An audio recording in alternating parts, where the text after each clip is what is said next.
Bana owa banka enkulu eya Uganda Professor Emmanuel Tumusiime Mutebire olunaku olwaleero aziikiddwa mu nyumba ye ey'olubeerera.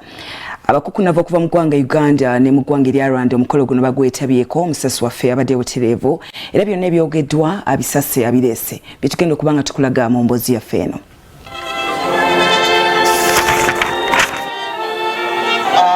The Right Honourable Bana and the Right Honourable Amama Mbalazi, thank you very much for coming.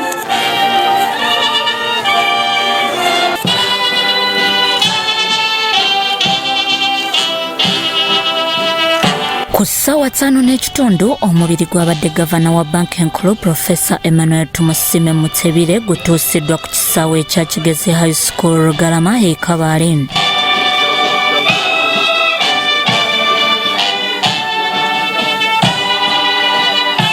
Beti Mutebire namwandu w'omugenzi ababaka ba paliamenti okuva mu bitundu bya Kigezi, gavana wa banka ya Rwanda enkulu, baminisita ab'enjawulo be bamu ku bakungubazi ababaddewo.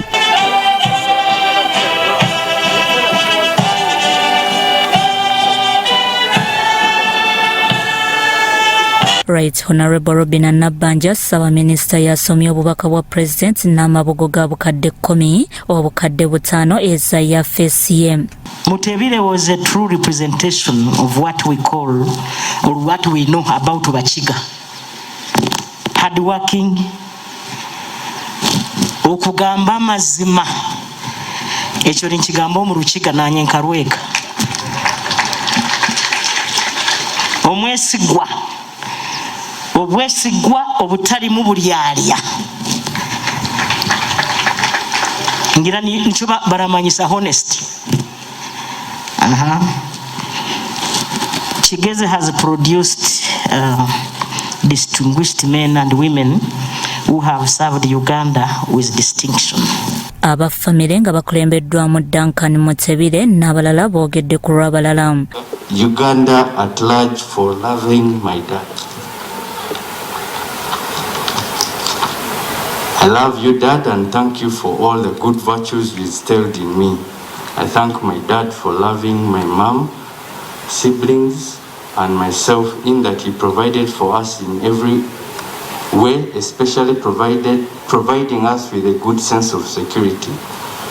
I will always remember you as dad, friend, counselor, mentor, protector, provider, spiritual head of the family, and most of all for your contribution to Uganda as a whole. May God bless your soul and grant you everlasting peace and rest. Gavana wa banka ya Rwanda era nga yakulira African Development Bank yakiikiridde omukulembeze wa Rwanda Paul Kagame era ng'onasiimye omugenzi. We shall remember Emmanuel's contribution. We shall remember a banker, an economist of unique pedigree. And in particular, we remember that it's now possible for Africans to have that space to make their own economic policies without necessarily waiting for what he used to call agents of external restraint from outside.